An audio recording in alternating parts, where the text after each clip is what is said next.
Guys, hello! Welcome back to my channel. Okay. Ngayon is i-share ko sana sa inyo kung anong nangyari sa mukha ko. But wala pa. Wala pa siyang effect kasi nakikita nyo. Oh, dami-dami pa niyang mga blackheads, whiteheads. Syempre, first day pa lang. Ano ba? Kung akala nyo magic, effect agad. Hindi muna ako naglagay ngayon kasi feel ko gabi ko na lang ilalagay kasi alam nyo guys, kapag gabi daw, effective. Kaya ganon. Tsaka wala akong pambili ng sunblock mahilig ako lumabas ng araw. Alam nyo, itim ako.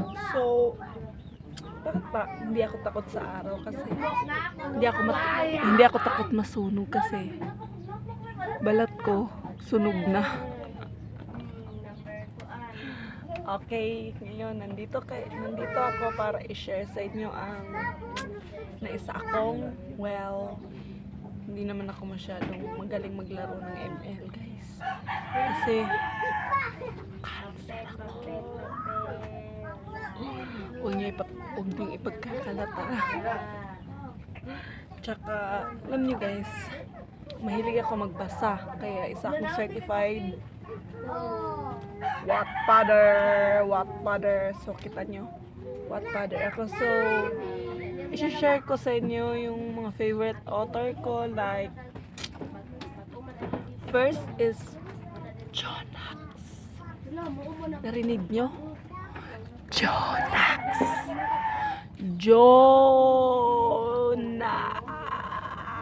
Char lang. Pero, totoo, Jonax is my favorite author. One of my favorite author. Yun nyo kasi guys, yung story niya is parang totoo. Alam niyo yun, na-experience niyo lahat, na-imagine niyo lahat. Gusto ko sa love is hindi siya ganun ka ano bang tawag dun. Basta guys, ang gaganda ng mga stories niya. Halos nabasa ko na lahat ng mga series niya. Like, Blown by the Wind, Costa Leona series, at tsaka, Alegria Girls, at mga Regios. Joke lang, Regios. Mga story ng mga Mercadias at Regos. So, ayun guys, Jonax is one of my favorite author, as in favorite ko siya. Alam niyo yun, yung ang sarap-sarap ulit-uliting basahin lahat ng mga stories niya kasi na-imagine ko lahat ng mga, alam niyo, mga stories, kikiligan ka, like, oh my god, charot. Pero totoo, favorite ko talaga siya. And the next is si Alelonis, Sana ba tayo guys? Sorry ha kasi pinatulog ko muna yung baby ko. She's sleeping na, so continue tayo like nabasa niyo na yung His Into Her, si Maxinage, tsaka yung first na nabasa ko is For Bad Boys and Me by, oh my god, sino nga ba yung author nun?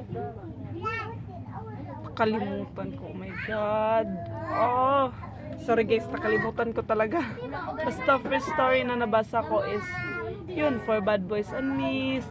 Mga niya, series niya, like ang ganda ng story rin, grabe. Doon talaga ako umiyak. Alam niyo yun, nag-aaral pala ako noon. Tapos pag natutulog ako, dyan talaga ako nagbabasa guys. Hindi ko alam. Paggabi kasi, paggabi, feeling sarap magbasa. So ito ang mata ko, tignan nyo. Sakit na ng mata ko pag tumitingin sa cellphone kapag full yung light. itong nangyari sa mata ko, guys. Okay lang naman magbasa, pero kasi dati hindi ko mapigilan, guys. Like, hindi ko na namamalayan yung oras na ano na pala, 4 AM, ganun. Hindi na ako nakakatulog as in. Kasi gigising pa ako ng 6, 7 kasi magsasaing para sa mga kapatid ko. At magpe-prepare na para sa eskwela ko rin. Alam niyo yun. Adik ako sa author naman sa Wattpad dati. Alam niyo yun. Ayun. Tapos, ganun lang yung, alam niyo yun, bahay, Wattpad, aral. Yun lang yung buhay ko dati. Hindi ako klase ng taong gala dito, gala doon. Hindi ko alam. Mas gugustuhan ko pang manood ng TV, magbasa ng Wattpad. Kaysa alam niyo, makipag-jam sa mga barkada tulad ng mga bata ngayon, mga teenagers ngayon. Hindi kasi ako mahilig ng story.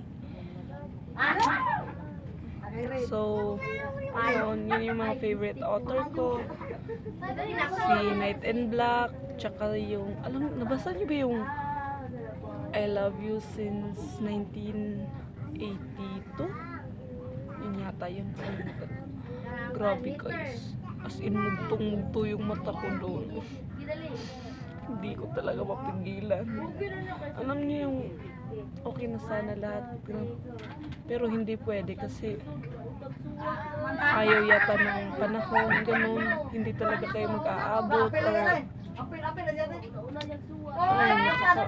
Alam niyo yun, sakit sa puso, sakit dito.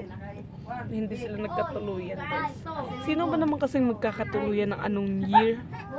Alam niyo yun, fave ko yung I Love You Since 1883 kasi alam niyo, history, part of the history.